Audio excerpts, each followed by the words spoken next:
It's honestly just such an honor to be here today. So many of you were so influential in my life growing up, and it didn't matter if it was here or at the old building, but it's honestly an honor. So thank you for having me and here today. Today, I would really like to begin with a question. I would like to ask, have you ever thought that you really knew someone, and they did something, or said something, or something even happened to them, and it completely shattered the image that you had for them? Some of you might be like,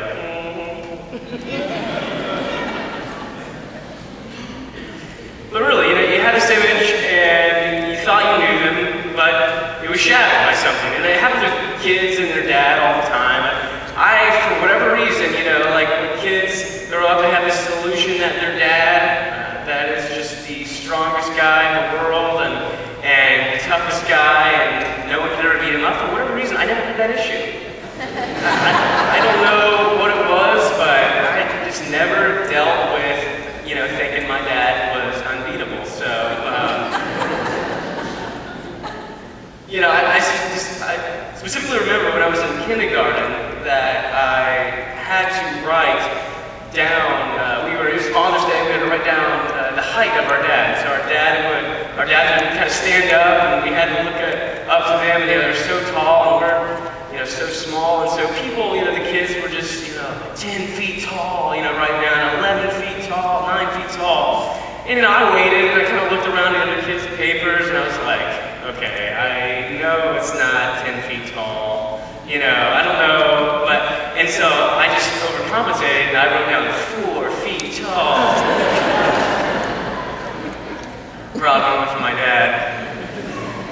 And I also remember when my dad was working out on the lawn, and he was just doing some yard work, and he typically doesn't ever have a shirt off, but for whatever reason this day he did, and he was just, I think, trying to get some sun. And I remember he comes up to the sliding glass door, and he opens it, and just kind of stands there, and does one of kind of these, like these poses, and he just kind of said, one day you can have a body like mine. And I wasn't very old, but I still remember that I looked up at him, and I just said, yeah, that's something to look forward to. But I do have this memory. I do actually have this memory of when I was younger, of having this illusion that my dad is, the strongest guy in the neighborhood. And I remember going to my friend Kevin, and he had his dad around. He was kind of outside playing some basketball with him. He's like, Dad, come here, show me that, or show Steve that thing that you do with your muscle. And Kevin's dad kind of comes over, and he kind of puts his, kind of blows on his thumb as if he's blowing up his muscle, like it pumping up and getting bigger. And I kind of let his dad walk away. I didn't really mean. I was like, Kevin, my dad's stronger than yours. And he's like, my dad was in good shape, but he wasn't strong. And Kevin's like, no, he's not. I've seen, your dad. He's not as strong as my dad. And I was like, hey, see, your dad's muscle is all clumped in one spot, like a mountain. My dad is flat all the way across. Like, it's not just in one area, it's lumped up. It's flat all the way across, straight muscle. And when I found out that that's not truly what a big muscle looks like, my life was shattered. So. In all seriousness, though, this happens. I don't know if there's a better example of this than Tiger Woods. There's an image of Tiger on the screen, and Tiger actually has a chance to win the British Open today, win his first major in 5 years. But his image years ago was at the top of the line.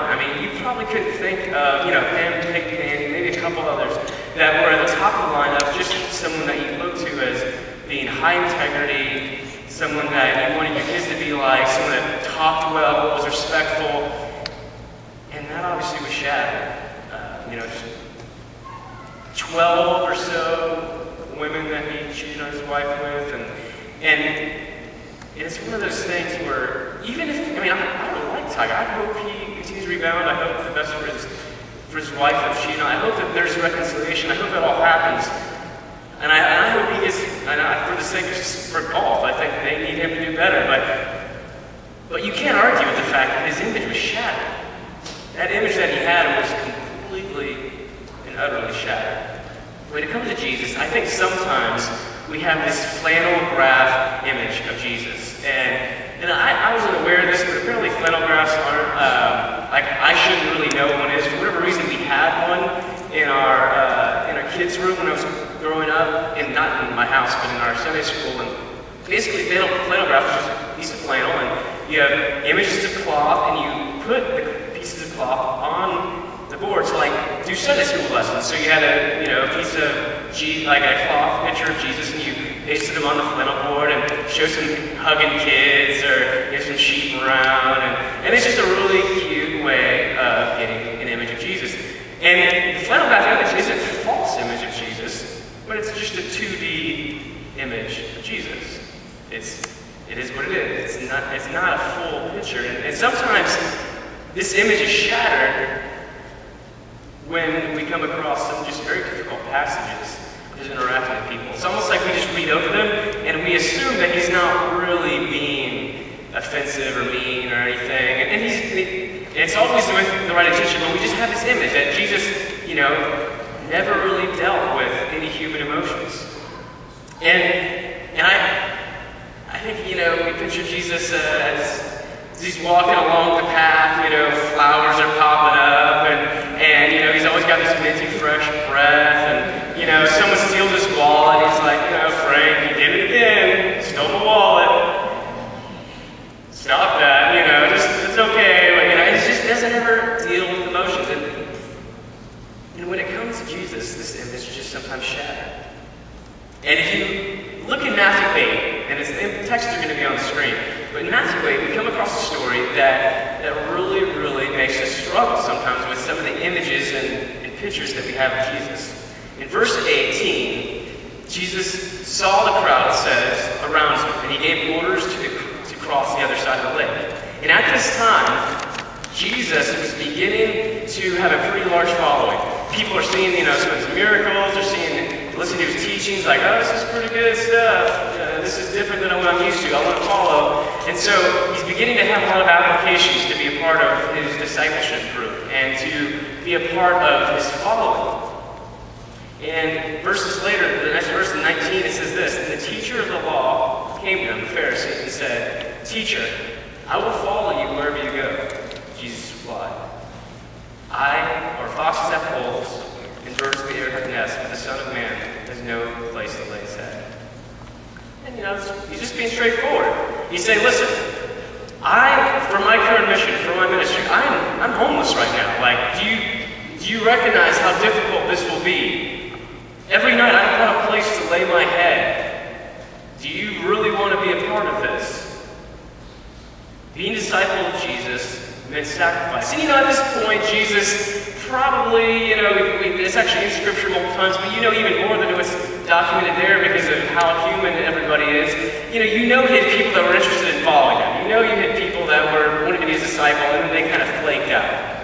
Like, yeah, it's a little too difficult. And then it gets a little bit harder in these next verses. Something that I really think resonates with all of us. In verse 21 through 22, it says this: "Another disciple said to him, 'Lord, first let me go and bury my father.' But Jesus told him, 'Follow me, let the dead bury the dead.'" I don't care who you are, that's tough to hear. That's a hard message. And for a Jew, I don't know if you're familiar with like an honor and shame culture. In the Middle East, their currency is honor and shame. In the West, it's time and money. They care about time and money, but in the Middle East, even in many Asian countries as well, honor is the currency that you live by.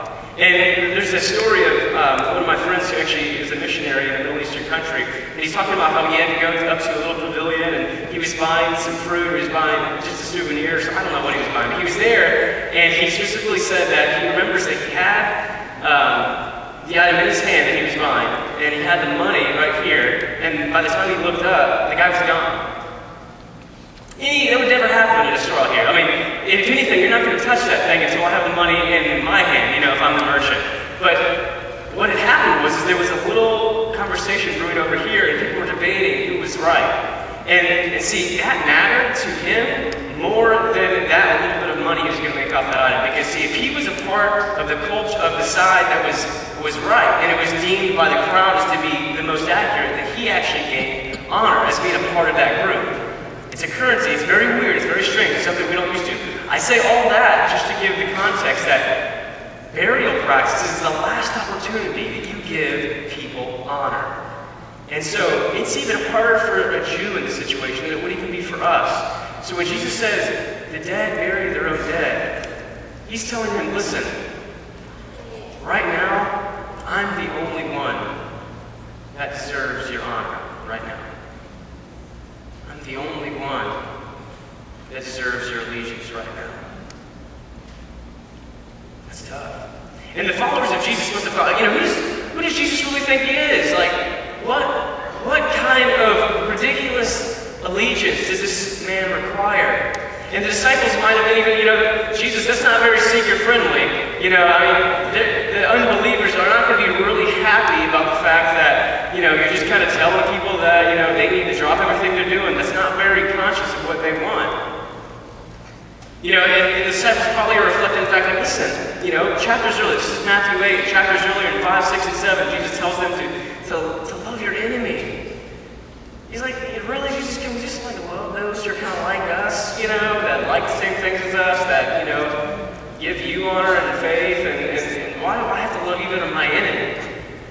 Why do I have to forgive everyone? Why do I have to, deal with the fact that even being angry in my mind about someone is just as bad as killing them? And all these things that Jesus has told these people, and now he gets to this guy who wants to be a disciple, and the disciples are like, yes, more people, you get this group mentality, we want to get bigger and bigger and bigger. And these people are wanting to be a part of the movement with Jesus, and he says, are you sure you want to be homeless? Are you sure?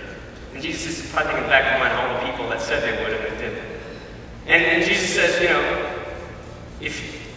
even though how important it is that your dad needs to be buried, if this stops you, trust me, the road will be too hard for you. But how could Jesus demand such absolute obedience? How could he? Even though, he might have all these reasons in the background, these people have to be asking, how could Jesus do this? You have this Flanelgraph image of Jesus, that's 2D that we're really comfortable with. But in moments like this, the image begins to shatter a little bit. It begins to Jesus, this doesn't really fit with a lot of what I'm used to thinking about you. Some of you might be thinking, Stephen, what's your point? You go off to college, what, do you even love Jesus anymore? What are you trying to say about Jesus? What's the big deal? This is my point. Sometimes Jesus demands things of us that are simply hard. I don't know if you've heard of the name Dietrich Bonhoeffer, but he's kind of been made famous for his role in wanting to take down Hitler. He was kind of in that time frame of World War II, but he just had a very small role. That really wasn't what he's actually accomplished mostly in his life. He is a very accomplished and prolific Christian writer and thinker, and just an amazing Christian mind. And one thing that he helps me with in dealing with his issues, he talks about in his book, it's called The Cost of Discipleship. He says, grace is not free. And a lot of us are like, well, yeah, Jesus had to go on the cross. Clearly, it wasn't free. He says, no, you don't understand. Grace is not free even for you. Didn't Jesus tell you to carry a cross as well? Grace is not free even for you. You have to recognize that it will cost your life. It will cost you to sacrifice. And so you have these people, you have these disciples, and while we know this to be true now, and we can talk about it in hindsight with Dietrich Bonhoeffer, the disciples at this time when they're dealing with this man and who had just lost his dad, who wants to follow, and this other guy wants to be a follower, and the questions still have to be present. The questions still have to be there. Who is this man that requires such obedience? Who is this man that requires such loyalty? And Jesus answers these questions. Not directly, but he answers them. Because see, right after this, a lot of times we disconnect what's going on in Scripture and we don't connect everything.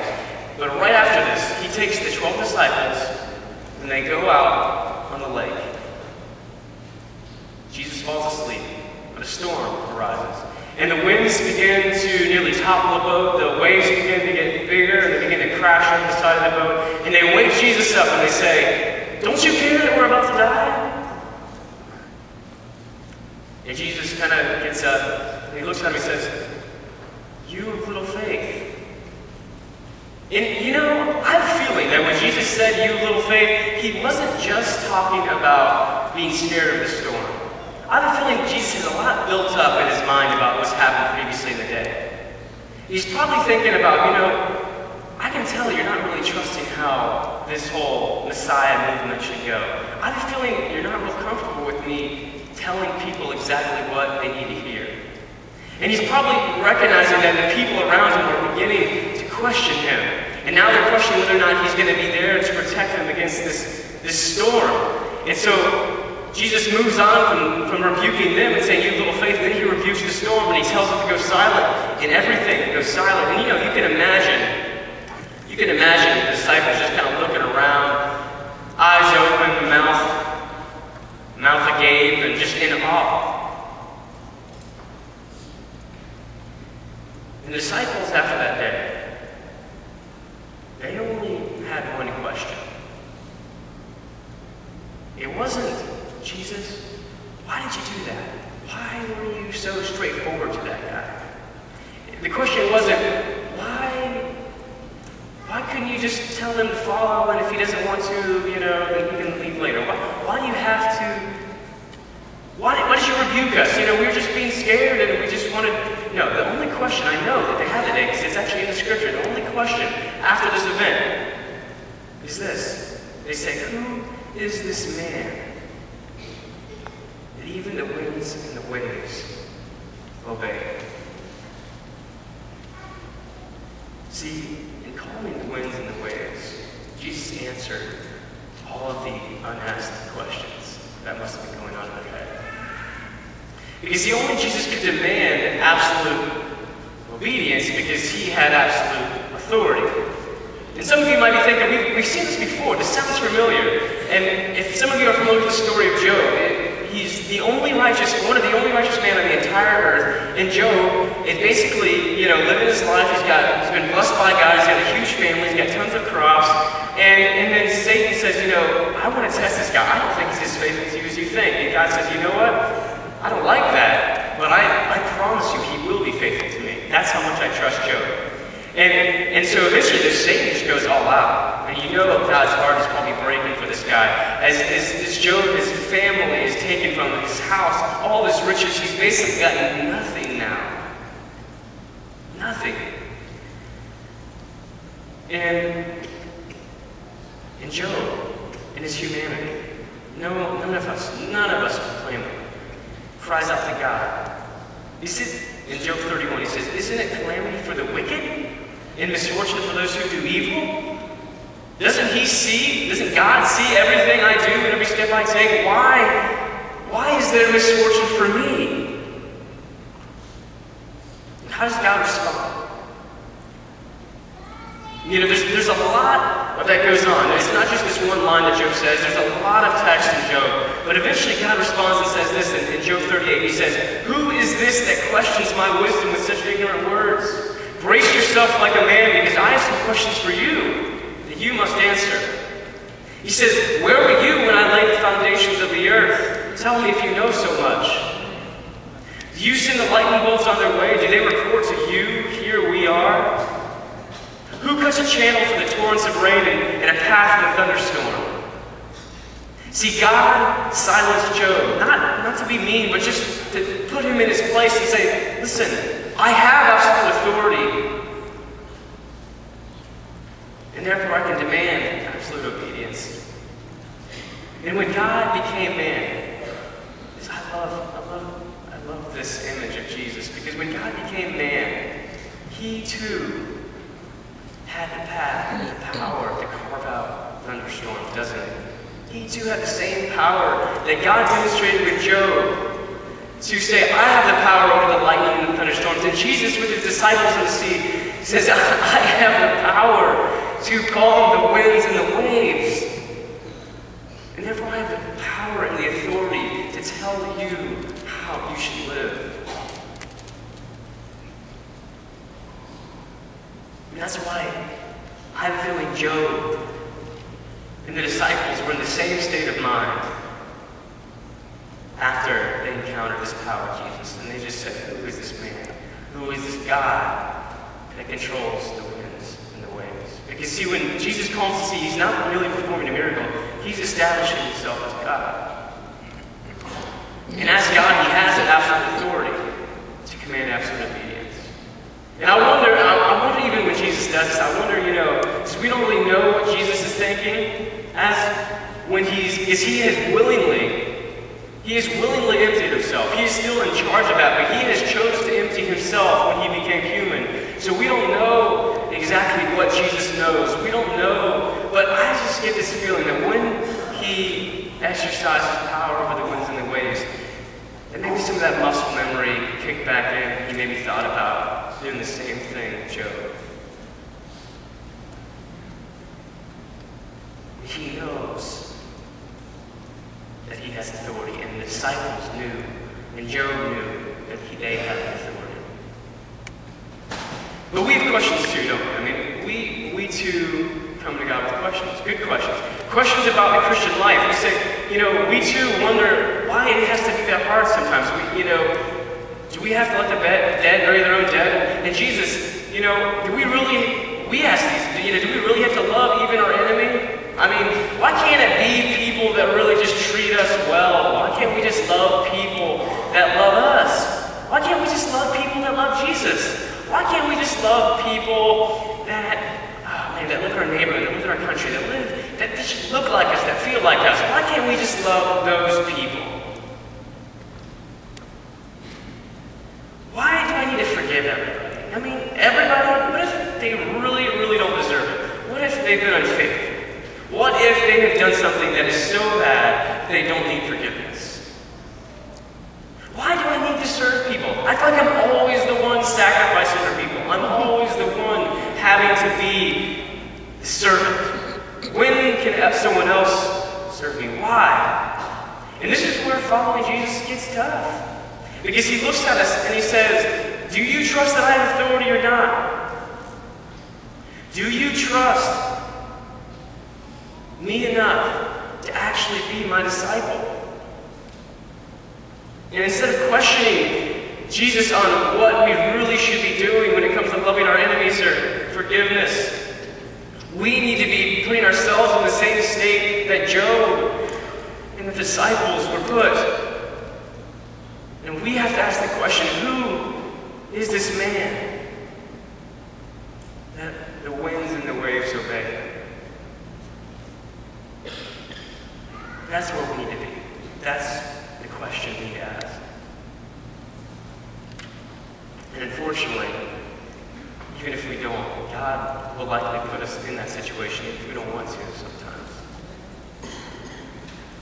We have to recognize that that is the question.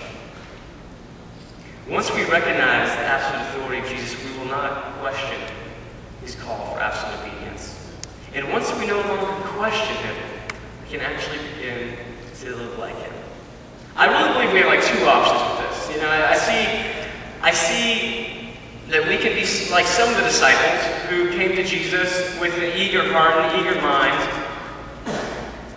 and yet after time, it gets too hard. We fall away. I do think there's even though this is the first option, I think there's like a 1A option, which is we already are disciples, but we actually just are ignoring the really, really difficult things that we're called to do. So we can be that first set of disciples, and we can work really hard and then recognize once it gets too tough, we just fall away, or maybe we're falling away because it's too tough and we don't even realize it.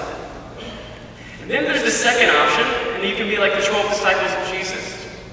We can strive to be like the 12 disciples of Jesus, and who weren't perfect, who sacrificed everything of who they were for the message of Jesus. dying, sacrificing, obeying the demands and the call of Jesus. Why? I think if I had answers, it probably has something to do with obeying the winds and the waves, the man who controls the winds and the waves. But in general, if you had to, ask even a bigger question, why does even Christianity exist? I think it's all connected. Because see, guess what? Jews wouldn't follow a crucified Messiah if it was the last thing they did. It is completely paradoxical. Not only is it an abomination, that's written in Deuteronomy 20, that you're accursed if you're raised up on a tree. But just even from the Roman society, it was reserved for the rebels and the insurrectionists and the thieves. Crucifixion was as a public shaming. There is no way, especially, and sometimes we think that Jesus was the only, there was other messianic figures that came around, and they were very different. They were violent. They tried to overthrow, the oppressors of Rome. And Jesus, you're telling me, Jesus, this peaceful, loving guy that gets crucified, why does Christianity even exist? What kind of person could possibly have a following that stayed on past his death when it ends in crucifixion? And that's when Jesus cries out to us today and says, yeah, Messiahs don't get crucified. Guys don't get crucified. And he corrects us and he says, no, Messiahs don't stay crucified. All right, amen. Guys don't stay crucified. And that's why when we ask them why, we ask them, how did you follow Jesus when it seemed impossible? I think if we ask them that question, I think they would just say, well, to be honest, when he was crucified, when Jesus was crucified, we all thought it was over. I mean, there's no getting around it. I mean, we followed a man that claimed to be God, that claimed to be Messiah, and all along we expected this David-like Messiah, and so but we adjusted our thinking. He corrected us. He made us realize that that's not who the Messiah is to be. But then he gets crucified, and we expected eventually his power to come out. We expected eventually for him to overthrow the enemies. And then he gets crucified. I mean, we were completely lost and puzzled. Everything that we had thought. But then when he resurrected from the dead, we knew there's nothing that could stop us. And so they would say, so you ask us why, and we look back at you and say, how could we not? We now have no threat of death. We now have a Messiah. Who else calms the storms? Who else heals the blind? Who else gives hearing to the deaf? And then, most of all, who else resurrected from the dead? They say, so why do you think we're okay with living in some of these impossible commands? Why do you think we are striving every day to become obedient to even the hardest commands of Jesus? Who else are we to follow? I believe they would tell us. And then I think they would tell us a story. I think they would say, okay, listen, there was 12 of us. There was 12 of us disciples. Sure, there was others, but eventually it was just 12. That's how it started. That's when Christianity first was at its basic level, there was 12 of us that were followers of Christ. And in 300 years, 3 generations, 12 people became the predominant and overwhelming religion in the Roman Empire, the most powerful Roman Empire in the world. And they would tell us, guess what? You must think, how is that possible? What kind of feat? And you must think, how could you possibly gain so much power? And they would say it wasn't through tyranny, it wasn't through violence, it wasn't through oppression, it wasn't through bribery, it wasn't through the way that the world works. It was through obeying the most radical and ridiculous commands we didn't understand at the time, but we now held so much power. And they would tell us, if you want to change the world again, like we did, you can't focus on the winds and the waves. you have to focus on the one who controls them.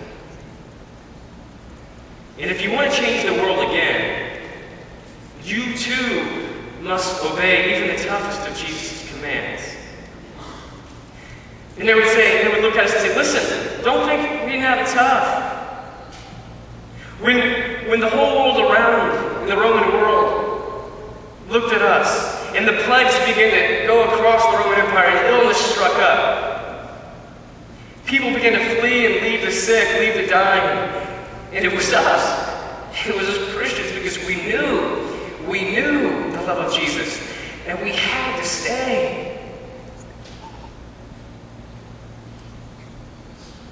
And when the world looked at us, they couldn't take their eyes off of us, because when the rest of the world fled, we were there. And we too died.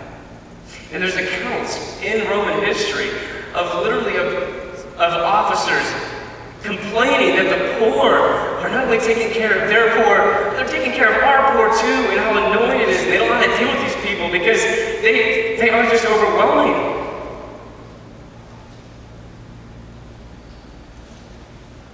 And eventually, the world is transformed. Here's the good news. You don't have to be perfect like Jesus, but you have to be willing to obey like Peter. Which is good in some sense, because Peter was a fool at times. But when Peter was a fool, and when Peter failed to obey, he always eventually found himself back at the feet of Jesus, willing to do anything that he commanded. To the point where sometimes Peter wouldn't even get what he was asked to do. He would be front in line, ready to do it. Didn't matter how difficult it was. And that's why we can't just say, be willing to obey. We have to be willing to obey like Peter, because guess what? As Peter went on and continued to love people like Jesus loved people, and he began to show the power through the ways of God, it ended up putting Peter on the cross too. It's not in scriptures, but church tradition. The early church fathers who, they have scripture, they talk about all throughout the letters of all the church leaders. Early on, just years and years after the Bible was written, they have accounts that say unanimously that Peter, when he was crucified, he said that he told the executioner that he did not view himself worthy to be crucified straight up like Jesus, so they crucified him upside down. And we don't have to be perfect like Jesus, but we have to be willing to obey like Peter. If you want to change the world, you don't have to be perfect like Jesus. You have to be willing to obey like Peter. And if you want to change your family, if you want to change your workplace, if you want to change the people around you, if you want to change Tamarack, Sunrise, and Plantation, and Fort Lauderdale, if you want to change this area, if you want to change culture, if you want to change government, if you want to change powers, it doesn't start from the top down. It starts by obeying.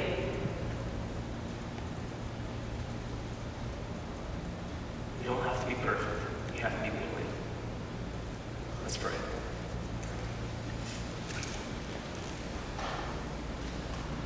God, we are so blessed to be a part of what you started. And God, please give us boldness to love the unlovable, and be obedient to even the hardest of commands. Help us to not be afraid of failure. Help us to be afraid and not being willing.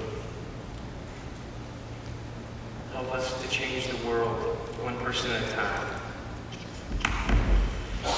God, we love you, and we pray this in your son's name, Jesus. Amen.